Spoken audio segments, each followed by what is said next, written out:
जय हिंद। देखो फिर से आप सभी का स्वागत है फ्रेंड्स हमारे यूट्यूब चैनल गुरुकुल सफ़र में। तो आज हम लोग बिहार पुलिस का प्रैक्टिस सेट 22 का फुल सोल्यूशन करने वाला है फ्रेंड्स। जितना भी हम लोग क्वेश्चन ये आप कर रहे हैं ये आपका खान सर का प्रैक्टिस सेट का निकाला हुआ क्वेश्चन है, ठीक है। तो चलिए सेशन को हम लोग स्टार्ट करते हैं फ्रेंड्स बिना देरी करे हुए। आज का आपका फर्स्ट क्वेश्चन दिया हुआ है कि भारत का सबसे अधिक लीची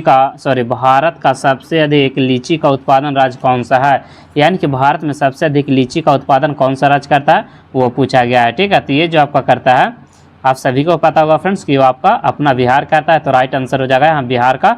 और पूछेगा बिहार में भी कौन सा जिला, तो बिहार में आपका जो हो जाएगा मुजफ्फरपुर जिला में सबसे अधिक लीची का उत्पादन होता है। अगला क्वेश्चन है क्वेश्चन नंबर 2। देखिए 2 नंबर क्वेश्चन में आपका दिया हुआ है बायोफाइटा पादप सामान्यतः कहाँ पाए जाते हैं। बायोफाइटा पादप सामान्यतः पाए जाते हैं, वो कहाँ पाए जाते हैं वो बताना है। तो ये जो पाए जाते हैं नम और छायादार आवासों में पाए जाते हैं, तो राइट आंसर हो जाएगा यहाँ पे ऑप्शन सी आपका राइट आंसर हो जाएगा। नेक्स्ट क्वेश्चन है क्वेश्चन नंबर 3। राज्य के राज्यपाल का अध्यादेश जारी करने की सूची शक्ति प्रयुक्त की जा सकती है, यानी कौन सा सूची है, राज्य सूची पर, समवर्ती सूची पर, या राज्य समवर्ती सूची, या संघ राज्य या समवर्ती सूची, तीनों पर। तो चलिए बताएगा। देखिए राज्य के राज्यपाल है ना, तो कहाँ करेगा, तो राज्य सूची पर, यानी कि राज्य में उसको कानून बनाने का अधिकार है, यानी कि राज्य सूची का विषय हो जाएगा, ठीक है। चलिए आप लोग बताइएगा कि राज्यपाल के द्वारा जो अध्यादेश जारी किया जाता है फ्रेंड्स वो कितना अनुच्छेद के द्वारा किया जाता है, ठीक है। देखिए राष्ट्रपति जो है अध्यादेश जारी करता है वो करता है 123, ठीक है, और राज्यपाल जो करता है आपका 213, ठीक है। राज्यपाल कहेगा तो 213 अनुच्छेद और राष्ट्रपति कहेगा तो आपका 123 अनुच्छेद हो जाएगा। नेक्स्ट क्वेश्चन है क्वेश्चन नंबर देखिए 4 में दिया हुआ है यदि निम्न अभिक्रिया पर विचार करना है, ठीक है, जैसे कि MnO4 + 5 इलेक्ट्रॉन से Mn2 तब KMnO4 का तुल्यांकी भार बराबर क्या हो जाएगा। चलिए बताइएगा ये आपका हो जाएगा तुल्यांकी भार बराबर कितना हो जाएगा। तो देखिए तुल्यांकी भार बराबर जो हो जाएगा आपका अनुभार बटा 5, तो राइट आंसर हो जाएगा यहाँ पे तुल्यांकी भार बराबर अनुभार बटा 5, यानी कि राइट आंसर हो जाएगा यहाँ पे ऑप्शन डी आपका राइट आंसर हो जाएगा। चलिए अगला क्वेश्चन की ओर बढ़ते हैं। क्वेश्चन नंबर देखिए 5 नंबर क्वेश्चन में आपका मैथ का क्वेश्चन दिया हुआ है कि यदि 5 नारंगियों का क्रयमूल्य 6 नारंगियों के विक्रयमूल्य के बराबर है तो लाभ प्रतिशत क्या होगा। यानी कि देखिए 7 नारंगी का क्रयमूल्य यानी कि CP 7 वो का CP कितना दे दिया है, कह रहा कि 6 नारंगी के SP के बराबर है, तो यहाँ से रेशियो निकालेंगे तो 6 वाला इधर आ जाएगा 7 वाला इधर होगा, तो यहाँ से रेशियो हो जाएगा 6:7। तो देखिए तो 6 रुपये में खरीदा है 7 रुपये में बेच रहा था, कितना का लाभ हो रहा है, 1 का लाभ हो रहा है। लाभ और हानि हमेशा क्रयमूल्य से होता है, तो क्रयमूल्य मेरा 6 है और विक्रयमूल्य मेरा 7 है, तो 6 हो जाएगा और गुना 100 हो जाएगा क्योंकि परसेंट निकालना था। 1/6 गुना 100, तो यहाँ से आप लोग निकालिएगा तो 50 दूना 100 और 3 दूना 6, यानी कि 50/3 आ गया। तो 50/3 बराबर क्या हो जाएगा 16×48, यानी कि 16.2/3% आपका राइट आंसर हो जाएगा, जो कि ऑप्शन डी आपका बिल्कुल राइट आंसर हो जाएगा। नेक्स्ट क्वेश्चन है क्वेश्चन नंबर 6। पक्षियों में तेल अथवा प्रीन ग्रंथि किस भाग में होते हैं, तो ये जो आपका होता है पूरे शरीर में पाया जाता है, तो यहाँ पे जो आपका राइट आंसर हो जाएगा ऑप्शन ए आपका बिल्कुल राइट आंसर हो जाएगा। चलिए अगला क्वेश्चन की ओर बढ़ते हैं। Question number 7। अंतःश्वासन तभी होता है जब वायुमंडलीय दाब से फेफड़ों का दाब क्या होता है, यानी कि यहाँ पे दिया हुआ कम होता है, ज़्यादा होता है, बराबर होता है, या बराबर या ज़्यादा होता है। तो देखिए जब अंतःश्वासन तभी होता है जब वायुमंडलीय दाब से फेफड़ों का दाब क्या होता है, कम होता है, यानी कि ज़्यादा होगा तो आप ले ही नहीं सकते हैं सांस, यानी कि राइट आंसर हो जाएगा यहाँ पे ऑप्शन ए आपका बिल्कुल राइट आंसर हो जाएगा। चलिए अगला क्वेश्चन की ओर बढ़ता है फ्रेंड्स। Question number 8। चलिए 8 नंबर क्वेश्चन का आप लोग कमेंट्स करिएगा जब तक पानी पी लेते हैं।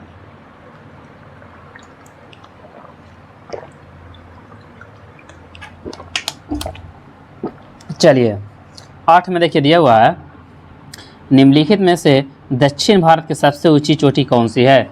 देखिए गुरु शिखर ऑप्शन दिया हुआ है, अन्नामलाई, K2, दोदा बेटा, तो यहाँ पे आपका जो राइट आंसर हो जाएगा दक्षिण भारत का जो आपका हो जाएगा अनाईमुड़ी आपका राइट आंसर हो जाएगा। क्या हो जाएगा आपका अनाईमुड़ी हो जाएगा। अब पूछेगा कि भारत की सबसे ऊंची चोटी कौन सा है। देखिए भारत की सबसे ऊंची चोटी बोलेगा तो K2 हो जाएगा, दक्षिण भारत की सबसे ऊंची चोटी बोलेगा तो अनाईमुड़ी हो जाएगा, और अरावली की सबसे ऊंची चोटी बोलेगा तो आपका गुरु शिखर हो जाएगा, ठीक है, जो कि गुरु शिखर कहाँ है, राजस्थान में पड़ता है। तो यहाँ पे आपका राइट आंसर हो जाएगा ऑप्शन बी आपका बिल्कुल राइट आंसर हो जाएगा। चलिए अगला क्वेश्चन की ओर बढ़ते हैं। क्वेश्चन नंबर 9, सूती वस्त्र का साक्ष कहाँ से प्राप्त हुआ है? तो सूती वस्त्र का साक्ष्य जो प्राप्त हुआ आपका मोहनजोदड़ो से प्राप्त हुआ है, यानी कि राइट आंसर हो जाएगा ऑप्शन ए आपका राइट आंसर हो जाएगा। चलिए अगला क्वेश्चन की ओर बढ़ते हैं। क्वेश्चन नंबर 10, निम्न कार्बोक्सिलिक अम्लों में उसके अम्लीय क्षमता के घटते हुए क्रम में लिखिए, यानी कि सबसे ज़्यादा किस में होता है, फिर सबसे कम किस में होता है? तो सबसे ज़्यादा जो आपका होता है क्लोरोएसिटिक अम्ल में होता है, यानी कि सबसे पहले ये आवेगा, उसके बाद जो आपका आ जाएगा क्लोरोएसिटिक अम्ल हो जाएगा, फिर उसके बाद ये 2 नंबर में ये आवेगा, उसके बाद आपका हो जाएगा एसिटिक अम्ल, फिर आपका हो जाएगा 1। तो सबसे पहले 3 आवेगा, फिर 4 आवेगा। तो देखिए 3 आया, फिर 4 आया, फिर इसमें भी 2 आया और 1 आया, यानी कि यहाँ पे आपका जो राइट आंसर हो जाएगा सबसे ज़्यादा 3 में। तो यहाँ पे ऑप्शन ए आपका राइट आंसर हो जाएगा। नहीं, चलिए एक आपका देख लीजिएगा आप लोग, ऐसे तो लग रहा है ए ही होगा, ठीक है। चलिए अगला क्वेश्चन है क्वेश्चन नंबर 12, रामचंद्र शुक्ल द्वारा रचित कविता की परख निबंध का मूल भाव क्या है? तो चलिए बताएगा, ऑप्शन दिया हुआ है कविता की गायन, कविता का अर्थ बताना, कविता का मूल्यांकन करना। तो राइट आंसर हो जाएगा कविता का मूल्यांकन करना, जो कि ऑप्शन सी यहाँ पे आपका बिल्कुल राइट आंसर हो जाएगा। नेक्स्ट क्वेश्चन की ओर बढ़ते हैं। जैव पुष्टिकरण के लिए पादप प्रजनन क्या करते हैं? तो ये जो आपका हो राइट आंसर यहाँ पे हो जाएगा, वो क्या करते हैं? तो उन्नत खाद्य गुणवत्ता, यानी कि राइट आंसर हो जाएगा यहाँ पे ऑप्शन सी आपका राइट आंसर हो जाएगा। चलिए नेक्स्ट क्वेश्चन है question number 14, choose the correct tense of the verb from the given option दिया हुआ है, they the radio all evening, they will listening to the radio all evening things, यानी कि right answer हो जाएगा यहाँ पे ऑप्शन बी, यहाँ पे आपका बिल्कुल राइट आंसर हो जाएगा। नेक्स्ट क्वेश्चन है क्वेश्चन नंबर 15 कि बिहार के 2011 के जनगणना के अनुसार सर्वाधिक जनसंख्या घनत्व वाला जिला क्या हो जाएगा? यानी कि सबसे ज़्यादा जनसंख्या घनत्व कहाँ है? तो वो जो आपका हो जाएगा सबसे अधिक जनसंख्या घनत्व जो हो जाएगा आपका शिवहर में है। कहाँ है? शिवहर में, यानी कि आपका जो राइट आंसर हो जाएगा यहाँ पे ऑप्शन बी आपका राइट आंसर। और देखिए क्षेत्रफल की दृष्टि से सबसे छोटा भी है कौन सा? शिवहर। क्षेत्रफल की दृष्टि से सबसे छोटा जिला आपका शिवहर ही हो जाएगा, और जनसंख्या घनत्व वाला जिला भी आपका यहाँ पे यानी कि शिवहर भी आपका राइट आंसर हो जाएगा, ठीक है, जो कि कितना है 1880 किलोमीटर प्रति व्यक्ति, ठीक है, कितना 1880 किलोमीटर प्रति व्यक्ति। नेक्स्ट क्वेश्चन है क्वेश्चन नंबर 16, 10 के पावर n-1 सदैव 11 से विभाजित होंगे। ऑप्शन दिया हुआ है n एक सम संख्या है, n एक विषम संख्या है, n 11 का गुणज है, या n एक अभाज्य संख्या है। तो यहाँ पे जो हो जाएगा n एक क्या है? सम संख्या। जैसे कि n बराबर 10 के पावर n बराबर अगर 2 लेंगे तो 2 हो गया, -1, तो 10 का स्क्वायर करेंगे तो 100, और 100 में से 1 करेंगे तो क्या होगा? 99। तो 11 से 99 कट जा रहा है कि ना? बिल्कुल कट जा रहा है। तो यहाँ पे आपका जो राइट आंसर हो जाएगा ये आपका बिल्कुल राइट आंसर हो जाएगा। चलिए नेक्स्ट की ओर बढ़ते हैं। निम्न में से कौन सा योग्यात्मक बहुलक है? योग्यात्मक बहुलक किसे कहा जाता है? तो वो जो कहा जाता है आपका पीवीसी को कहा जाता है। तो राइट आंसर हो जाएगा यहाँ पे ऑप्शन सी आपका राइट आंसर हो जाएगा। 18 में दिया निम्नलिखित में से कौन से वृक्ष में अपस्थनिक मूल पाई जाती है? तो इसमें जो पाया जाता है बरगद वृक्ष में। तो राइट आंसर हो जाएगा यहाँ पे डी आपका राइट आंसर हो जाएगा। चलिए बताइएगा, सोनार में तरंग प्रयुक्त होती है, यानी कि सोनार में कौन सा तरंग प्रयुक्त होती है? तो पराधावनी। कौन सी तरंग? पराधावनी तरंग उत्पन्न होती है, यानी कि आपका जो राइट आंसर हो जाएगा यहाँ पे ऑप्शन ए आपका राइट आंसर हो जाएगा। नेक्स्ट क्वेश्चन की ओर बढ़ते हैं। Question number 20, tan inverse x बटा 1 + x² dx का मान क्या होगा? चलिए मैथ थोड़ा सा आप लोग देख लीजिएगा, ऐसे तो यहाँ पे आंसर डी दिया हुआ है, ठीक है, तो राइट आंसर हो जाएगा डी। अगला है बहुत इंपॉर्टेंट, स्टेनलेस स्टील में निम्न में से कौन सा तत्व मौजूद नहीं होता है? तो देखिए स्टेनलेस स्टील में टंगस्टन नहीं रहता, यानी कि आयरन, क्रोमियम और निकल रहता है, यानी कि टंगस्टन नहीं रहता है। टंगस्टन हम लोग टंगस्टन का यूज कहाँ किया जाता है? तो देखिए टंगस्टन के विद्युत बल्ब जो बना हुआ रहता है, विद्युत बल्ब का जो फिलामेंट बना हुआ रहता है वो टंगस्टन से बना हुआ रहता है। टंगस्टन का प्रतीक क्या होता है? W होता है। ठीक है, तो आपका जो राइट आंसर हो जाएगा यहाँ पे बी आपका राइट आंसर हो जाएगा। नेक्स्ट क्वेश्चन है क्वेश्चन नंबर 22। कुमार गंधर्व के संगीत का मुख्य विशेषता क्या थी? तो इसका विशेषता था आपका मालवा, लोकधुन और हिंदुस्तानी शास्त्रीय संगीत, यानी कि राइट आंसर जो हो जाएगा यहाँ पे ऑप्शन सी आपका राइट आंसर हो जाएगा। नेक्स्ट क्वेश्चन की ओर बढ़ते हैं क्वेश्चन नंबर 23।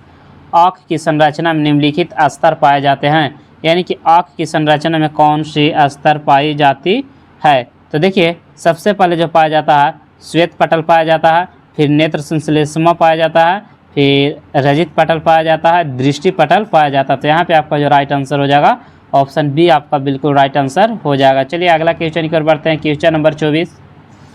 x बराबर 2 cos t plus sine t, y बराबर दिया हुआ है 5 cos t minus sine t से निरूपित सशंक क्या है? यानी कि इससे क्या बनेगा? तो चलिए इससे क्या बनेगा, तो इससे एक दीर्घवृत्त बनेगा। वो कैसे बनेगा वो आप लोग बताइएगा कमेंट्स करके, ठीक है। नेक्स्ट क्वेश्चन है कोशिका का आनुवांशिक पदार्थ क्या होता है? तो कोशिका का आनुवांशिक पदार्थ जो आपका होता है डीएनए होता है। तो राइट आंसर जो हो जाएगा यहाँ पे ऑप्शन ए आपका राइट आंसर हो जाएगा। चलिए अगला क्वेश्चन की ओर बढ़ते हैं क्वेश्चन नंबर 26। निम्न में से किस प्रकार के बल्ब में ऊर्जा की खपत सबसे कम होती है? तो एलईडी में जो है आपका फ्रेंड्स ऊर्जा की खपत सबसे कम होती है, इसीलिए प्रधानमंत्री मोदी के द्वारा एलईडी पर खूब काम किया जा रहा है। यानी कि आपका जो राइट आंसर हो जाएगा यहाँ पे ऑप्शन डी आपका बिल्कुल राइट आंसर हो जाएगा। नेक्स्ट क्वेश्चन है क्वेश्चन नंबर 27। देखिए 27 नंबर क्वेश्चन में दिया हुआ है कि select the correct transformation from indirect to direct. He said that we had to work hard, यानी कि यहाँ पे आपका क्या राइट आंसर हो जाएगा? तो हो जाएगा he said that I have to work hard, यानी कि आपका जो राइट आंसर हो जाएगा यहाँ पे ऑप्शन सी आपका क्या हो जाएगा? राइट आंसर हो जाएगा। नेक्स्ट क्वेश्चन की ओर बढ़ते हैं क्वेश्चन नंबर 28। निम्नलिखित में से जम्मू एवं कश्मीर के खारे पानी के झील कौन सी है? जम्मू कश्मीर में कौन सा है? ठीक है बताइएगा। निम्नलिखित में से जम्मू एवं कश्मीर में खारे पानी की झील, देखिए ये सब बुल्लर झील, डल झील है, ये सब आपका मीठे पानी का है, लेकिन खारा पानी बोला है ना, तो सुमुरीरी क्या हो जाएगा? सुमुरीरी झील आपका यहाँ पे राइट आंसर हो जाएगा। अगला है 29। भारत में वन जीव संरक्षण अधिनियम किस वर्ष लागू किया गया था? तो वन जीव संरक्षण जो अधिनियम लागू किया गया था 1972 ईस्वी में लाया गया था। राइट आंसर जो हो जाएगा यहाँ पे ऑप्शन सी आपका राइट आंसर हो जाएगा। अगला क्वेश्चन है 30। वह पादप है जिसमें बीज फलों के भीतर होते हैं उसे एंजियोस्पर्म कहा जाता है। जिसमें जो बीज होते हैं फल के अंदर होते हैं उसे क्या कहते हैं? एंजियोस्पर्म कहते हैं, यानी कि राइट आंसर हो जाएगा यहाँ पे ऑप्शन ए आपका राइट आंसर हो जाएगा। चलिए 31 नंबर क्वेश्चन में दिया हुआ है कि किसको ग्लूकोज के साथ गर्म करने पर रजत दर्पण बनता है? तो रजत किससे प्राप्त होता है? तो ये आपका टॉलेन अभिक्रमण से प्राप्त होता है, यानी कि आपका जो राइट आंसर हो जाएगा यहाँ पे ऑप्शन डी आपका राइट आंसर हो जाएगा। नेक्स्ट क्वेश्चन की ओर बढ़ते हैं question number 32। Transformation the following sentence into interrogative sentence from the option that's follow. Nobody believe in a liar, इसका क्या हो जाएगा? यानी कि do you believe a liar, यानी कि राइट आंसर हो जाएगा यहाँ पे ऑप्शन सी आपका राइट आंसर हो जाएगा। नेक्स्ट है भार का एसआई मात्रक क्या होता है? तो भार का एसआई मात्रक न्यूटन होता है। 32 नंबर क्वेश्चन में दिया राम तज्जु पे गुरु न बिसाए, गुरु के सम हरिके न निहाऊ, उपयुक्त पंक्ति में से किसको महत्व दिया गया है? तो इसमें जो महत्व दिया गया आपका हरि को महत्व दिया हुआ है, यानी कि आपका जो राइट आंसर हो जाएगा ऑप्शन सी आपका बिल्कुल राइट आंसर हो जाएगा। नेक्स्ट क्वेश्चन है 35। निम्नलिखित में से कौन सा चित्र लियोनार्डो द विंची द्वारा नहीं बनाया गया है? तो इसमें जो नहीं बनाया गया है आपका वो हो जाएगा लास्ट जजमेंट। क्या हो जाएगा आपका? लास्ट जजमेंट आपका यहाँ पे राइट आंसर हो जाएगा, जो कि ऑप्शन डी आपका बिल्कुल राइट आंसर हो जाएगा। नेक्स्ट क्वेश्चन है क्वेश्चन नंबर 36।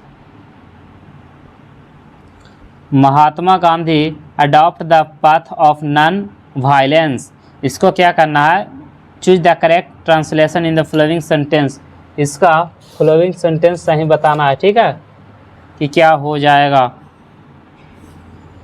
महात्मा गांधी ने अहिंसा का मार्ग अपनाया, इसका हिंदी यही हो जाएगा, महात्मा गांधी ने अहिंसा का मार्ग अपनाया, यानी कि राइट आंसर जो हो जाएगा ऑप्शन सी आपका बिल्कुल राइट आंसर हो जाएगा। अगला क्वेश्चन है, जल विश्लेषण पर स्टार्च क्या देता है? जल का विश्लेषण होता है तो उस समय यानी कि ग्लूकोज देता है, यानी कि आपका जो राइट आंसर हो जाएगा यहाँ पे ऑप्शन डी आपका राइट आंसर हो जाएगा। नेक्स्ट क्वेश्चन की ओर बढ़ते हैं। दिए गए शब्द का पर्यायवाची शब्द क्या होगा? रावण। रावण का पर्यायवाची क्या होगा? चलिए बताइएगा, देखते हैं कितने लोग सही आंसर दे पाते हैं।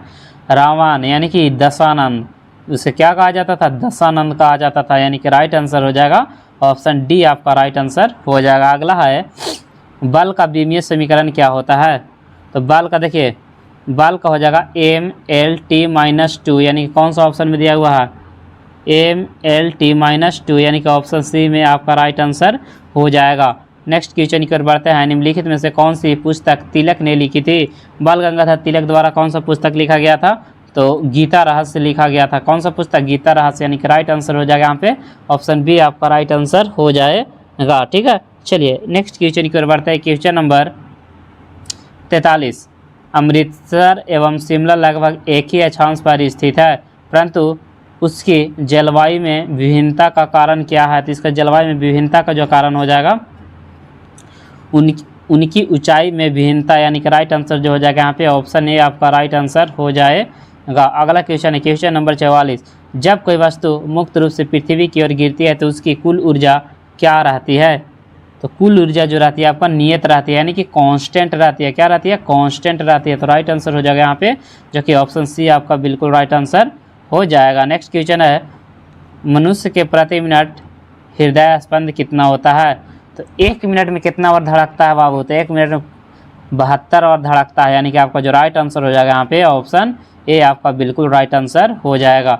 नेक्स्ट है, मस्तिष्क ज्वर जिस जीवदेह के कारण होता है उसे क्या कहा जाता है? तो उसे जीवाणु के द्वारा हम लोगों को मस्तिष्क बुखार होता है। तो राइट आंसर जो हो जाएगा यहाँ पे ऑप्शन बी आपका राइट आंसर हो जाएगा। चलिए अगला क्वेश्चन है, क्वेश्चन नंबर 48, गन मेटल किसका मिश्र धातु है? गन मेटल हो जाएगा कॉपर, टिन और जेडेन का। कॉपर, सीसा और टिन का, यानी कि राइट आंसर जो हो जाएगा यहाँ पे कॉपर, टिन और जिंक का, यानी कि राइट आंसर हो जाएगा यहाँ पे ऑप्शन बी आपका राइट आंसर हो जाएगा। चलिए आगे बढ़ते हैं अगला क्वेश्चन की ओर। तृतीय बौद्ध संगति सभा किसकी स्थान पर बुलाया गया था? यानी कि तीसरा बौद्ध संगति कहाँ हुआ था? तीसरा जो हुआ था आपका पाटलिपुत्र में हुआ था। चलिए पहला कहाँ हुआ था फ्रेंड्स, आप लोग कमेंट्स करिएगा, पहला बौद्ध संगति कहाँ हुआ था?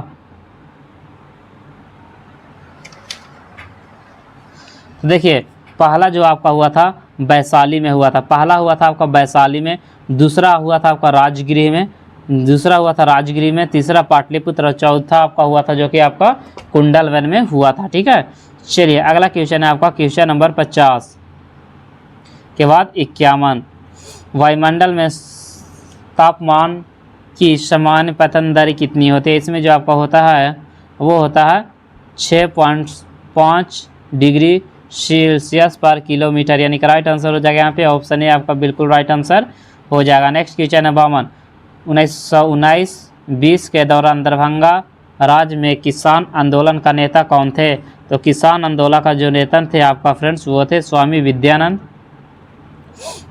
ठीक है, चलिए इधर मैथ का हम लोग क्या करेंगे, स्किप करेंगे फ्रेंड्स। क्यूनिफॉर्म शब्दावली का संबंध किससे है? तो क्यूनिफॉर्म शब्द का संबंध है आपका मेसोपोटामिया धर्म से, यानी कि आपका जो राइट आंसर हो जाएगा यहाँ पे ए आपका बिल्कुल राइट आंसर हो जाएगा। अगला है, भारत के विदेश नीति आधारित है। तो विदेश नीति जो आपका है गुटनिरपेक्ष की नीति पर आधारित है। स्पिनिंग जेनी की खोज जो किया गया था जेम्स हारग्रीव्स के द्वारा किया गया था। EDTA जो है आपका हेक्साडेंटेट है, यानी क्या है? हेक्साडेंटेट है, यानी कि राइट आंसर हो जाएगा यहाँ पे डी आपका बिल्कुल राइट आंसर हो जाएगा। चलिए आगे बढ़ते हैं। मीराबाई का जन्म कहाँ हुआ था? जो मीराबाई है फ्रेंड्स उनका जन्म कहाँ हुआ था? तो मीराबाई का जो जन्म हुआ था आपका राजस्थान में हुआ था। राइट आंसर हो जाएगा जो कि ऑप्शन सी आपका बिल्कुल राइट आंसर हो जाएगा। अगला है, मंदिर पर्वत बिहार के किस जिले में है? सॉरी मंदिर ने मंदार पर्वत बिहार के किस जिले में है? तो बिहार के बांका जिले में है। तो राइट आंसर हो जाएगा यहाँ पे ऑप्शन सी आपका राइट आंसर हो जाएगा। चलिए नेक्स्ट क्वेश्चन की ओर बढ़ते हैं। क्वेश्चन नंबर 63, किसी बात को अत्यधिक बढ़ाकर कहना वाक्यांश के लिए सही शब्द क्या है? उससे जो कहा जाता है अतिशयोक्ति कहा जाता है, यानी कि राइट आंसर जो हो जाएगा यहाँ पे ऑप्शन बी आपका राइट आंसर हो जाएगा। मयूरभंज खनिज क्षेत्र कहाँ स्थित है? मयूरभंज जो है आपका फ्रेंड्स उड़ीसा में स्थित है, ठीक है, याद रखिएगा। डायरेक्ट क्वेश्चन पूछेगा मयूरभंज खनिज क्षेत्र कहाँ स्थित है, तो उड़ीसा में।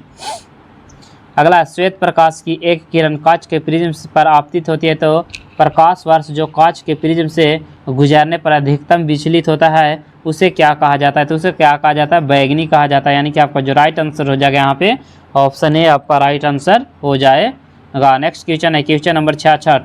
C60 एक अणु के कितने षष्ठकोणीय और पंचकोणीय आकृति बन सकती है? तो इसमें जो बनेगा आपका 20 षष्ठकोणीय और 12 पंचभुज।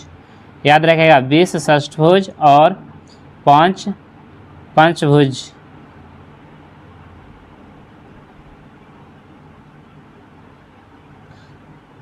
हिंद महासागर में अमेरिका नौसेना अड्डा स्थित है। हिंद महासागर में अमेरिकी का नौसेना का अड्डा कहाँ स्थित है? तो डियोगा गार्सिया में स्थित है। क्या? हाँ, डियोगा गार्सिया में। राइट आंसर हो जाएगा यहाँ पे डी आपका राइट आंसर हो जाएगा। अगला है, मानव त्वचा का अध्ययन करने वाले विज्ञान की शाखा को क्या कहा जाता है? तो इसे जो कहा जाता है आपका डर्मेटोलॉजी कहा जाता है, ठीक है, यानी कि आपका जो राइट आंसर हो जाएगा यहाँ पे ऑप्शन डी आपका राइट आंसर हो जाएगा। ठीक है फ्रेंड्स, आज इतना ही रहने देते हैं, बाकी हम लोग नेक्स्ट वीडियो में करेंगे। ठीक है, थैंक यू फॉर वॉचिंग।